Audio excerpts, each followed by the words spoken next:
அவுது பில்லாஹி மினஷ் ஷைத்தானிர் ரஜீம் பிஸ்மில்லாஹிர் ரஹ்மானிர் ரஹீம்.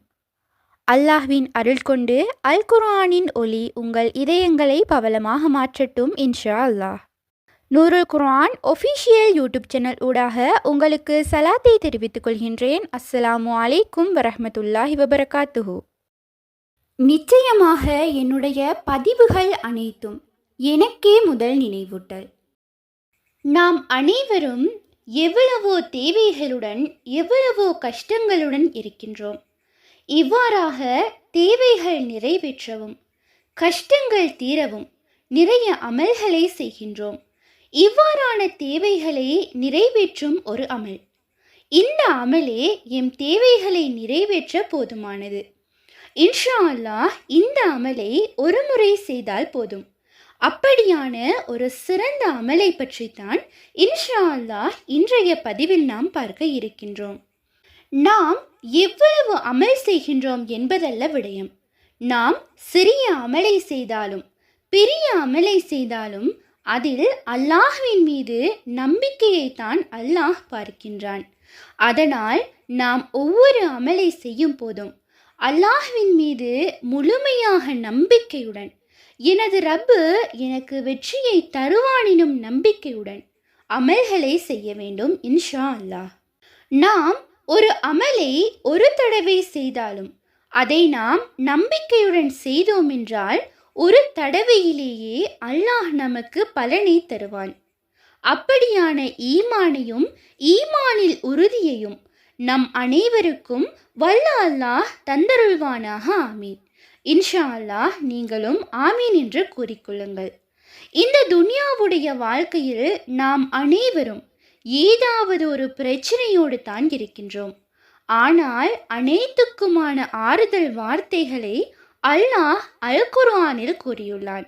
எனக்கு இவ்வுலகில் யாரும் இல்லை, நான் தனியாக இருக்கின்றேன், தனிமையில் இருக்கின்றேன் என்று உணரும் போது அல்லாஹ் அல் குர்ஆனில் கூறுகின்றான்.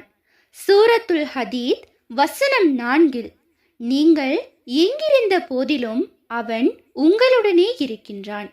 அடுத்து நீங்கள் தாங்கிக் கொள்ள முடியாத கவலையில் இருக்கும் போதும் அல் குர்ஆன் சூரா அத்-தௌபா 40வது வசனம் பின்வருமாறு கூறுகின்றது. கவலைப்படாதீர்கள், நிச்சயமாக அல்லாஹ் நம்முடன் இருக்கின்றான். மேலும் அல்லாஹ் நம்மை சோதிப்பது நாம் அவன் பக்கம் அதிகமாக நெருங்கவே. இவ்வாறாக நாம் சோதிக்கப்பட்டதாக உணரும் போது அல்லாஹ் அல் குர்ஆனில் சூரா பக்கரா 286வது வசனத்தில் கூறுகின்றான். அல்லாஹ் எந்த ஒரு ஆத்மாவுக்கும் அது தாங்கிக் கொள்ள முடியாத அளவு கஷ்டத்தை கொடுப்பதில்லை. மேலும் நீங்கள் கவலைகள் கோபங்களால் பொறுமையை இழக்கச் சென்றும் பொறுமையாக இருக்கும் போது பொறுமை உள்ளவர்கள் தங்கள் கூலியை நிச்சயமாக கணக்கின்றி பெறுவார்கள் என்று அல்லாஹ் அல் குர்ஆனில் சூரா அல் ஜுமர் 10வது வசனத்தில் கூறுகின்றான். நீங்கள் சக மனிதர்களால் ஏமாற்றப்பட்டு துரோக செயல்களுக்கு உள்ளாகி நீங்கள் கைவிடப்பட்டதாக உணரும் போது அல்லாஹ் அல் குர்ஆனில் சூரா லுஹாவில் 3வது வசனத்தில் இவ்வாறு கூறுகின்றான். உம்முடைய இறைவன் உம்மை கைவிடவும் இல்லை, அவன் உம்மை வெறுக்கவும் இல்லை.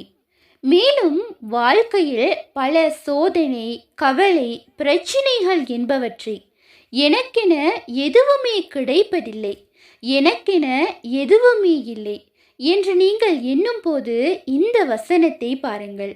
அல்லாஹ் சூரா லுஹாவில் 5வது வசனமாக இவ்வாறு கூறுகின்றான். உம்முடைய இறைவன் வெகு சீக்கிரம் உமக்கு உயர்ந்த பதவிகளை கொடுப்பான், அப்போது நீர் திருப்தி அடைவீர்.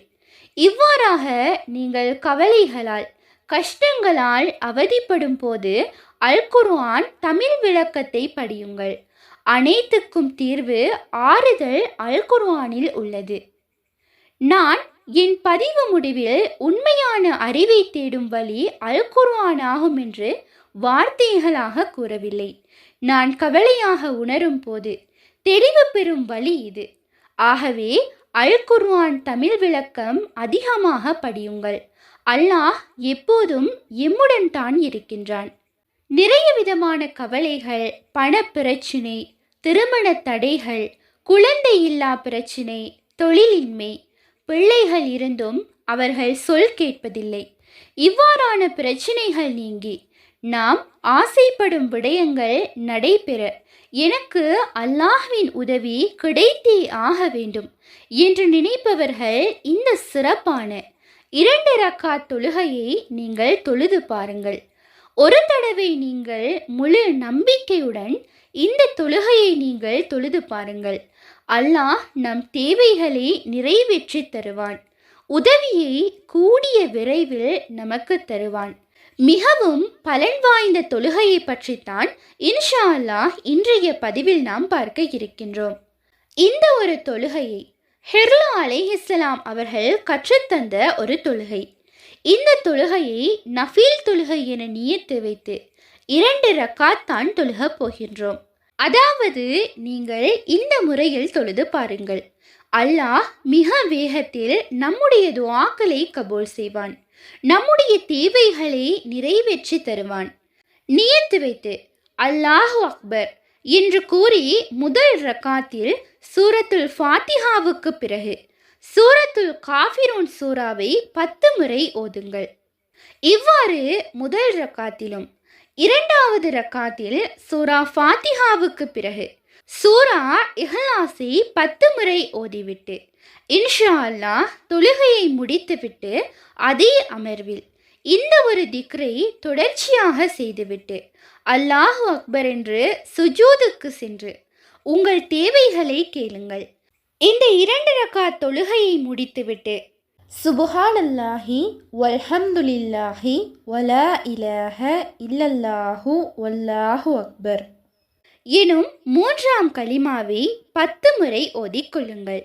மேலும் அனைத்து துவாவிலும் சிறந்த துவா நபி ஸல்லல்லாஹு அலைஹி வஸல்லம் அவர்கள் அதிகமாக ஓதி கடைபிடித்த ஒரு துவா, இம்மையிலும் மறுமையிலும் நலவுகள் அனைத்தையும் பெற்றுத்தரக்கூடிய ஒரு துவா. அந்த துவா என்னவென்றால், ரப்பனா ஆத்தினா ஃபித் துன்யா ஹசனத்தன் வஃபில் ஆஹிரதி ஹசனத்தன் வகினா அஸாபன் நார் எனும் துவாவை 10 தடவை ஓதிக்கொள்ளுங்கள். இவ்வாறு ஓதிவிட்டு நீங்கள் துவா கேட்டீர்கள் என்றால் அல்லாஹ் அதனை மறுக்கவே மாட்டான். இன்ஷா அல்லாஹ் நிச்சயம் நமக்கு வெற்றியை கொடுப்பான். இன்னும் துவாக்கள் கபூலாக்கக்கூடிய சிறந்த திக்ர்கள் நிறைய உள்ளது. ஏதாவது ஒன்றை நாம் பற்றி பிடித்து கொண்டோம் என்றால், நம்பிக்கை வைத்து ஒரே அமர்வில் நாம் ஓதினோம் என்றால் இன்ஷா அல்லாஹ் நமக்கு வெற்றி கிடைக்கும். இன்னும் நபிமார்கள் ஓதிய அவர்களுக்கு வெற்றிகளை கொடுத்த ஒரு துவாவை நாம் நம் வாழ்வில் கடைபிடித்தோம் என்றால் நமக்கு நிறைய பலன்கள் கிடைக்கும்.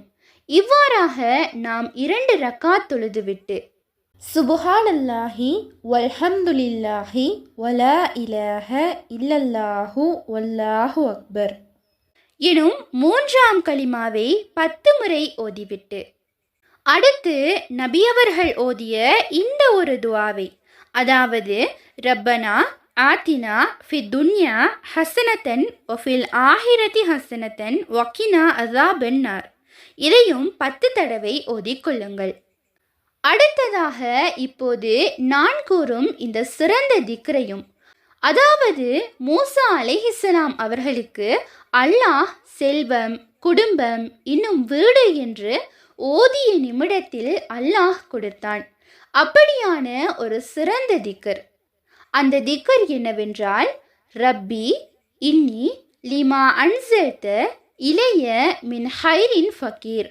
இது மிக மிக எளிமையான ஒரு துவா. இன்ஷா அல்லாஹ் இதை நாம் தினமும் ஓதிக்கொள்ள வேண்டும். அல் குர்ஆனிலே அல்லாஹ் கூறுகின்றான், நீங்கள் தொழுகையை கொண்டும் பொறுமையை கொண்டும் உதவி தேடுங்கள் என்று.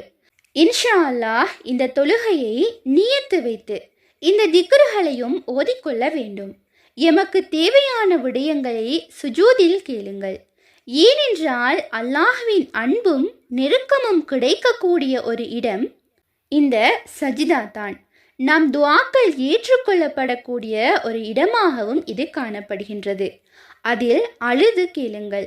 தாயை விட 70 மடங்கு இரக்கமுடையவன் நம்முடைய ரப்பு. அல்லாஹ் நிச்சயமாக எம் துஆக்களுக்கு, எங்களுடைய கண்ணீருக்கு பதிலை தருவான். இன்ஷா அல்லாஹ் இந்த பதிவானது உங்களுக்கு பயனுள்ளதாக இருப்பின் அல்ஹம்துலில்லாஹ் என்ற கமெண்ட் செய்யுங்கள். ரமலான் மாத வினாவிடை போட்டியின் இன்றைய 6வது நாள் வினா. மதீனாவில் ஒரு கிணற்றை வாங்கி முஸ்லிம்களுக்கு வகீப் செய்த சஹாபி யார்? அந்த கிணற்றின் பெயர் என்ன? பதிலை கமெண்டில் பதிவு செய்யும் போது உங்களுடைய பெயர் மற்றும் முகவரி மற்றும் ரெஜிஸ்ட்ரேஷன் நம்பர் சரியான பதிலுடன் பதிவு செய்யுங்கள். நாளைய தினம் சரியான பதில் வாட்ஸ்அப் குரூப்பில் அறிவிக்கப்படும் இன்ஷா அல்லாஹ். இப்போட்டியில் சிறந்த முறையில் பங்கு பற்றி நீங்களும் வெற்றியாளர்களாக மாற, ஈமானை வளர்த்து கொள்ள அனைவருக்கும் வாழ்த்துக்களை நூருல் குர்ஆன் ஒஃபிஷியல் யூடியூப் சேனலிலூடாக தெரிவித்துக் கொள்கின்றேன். உண்மையான அறிவை தேடும் வழி அல் குர்ஆனாகும். உங்கள் ஆதரவுகளுக்கு ஜஸாக்குமுல்லாஹ் ஹைரன். தொடர்ந்தும் எம்முடன் பயணியுங்கள். அஸ்ஸலாமு அலைக்கும் வரஹ்மத்துல்லாஹி வபரகாத்துஹு.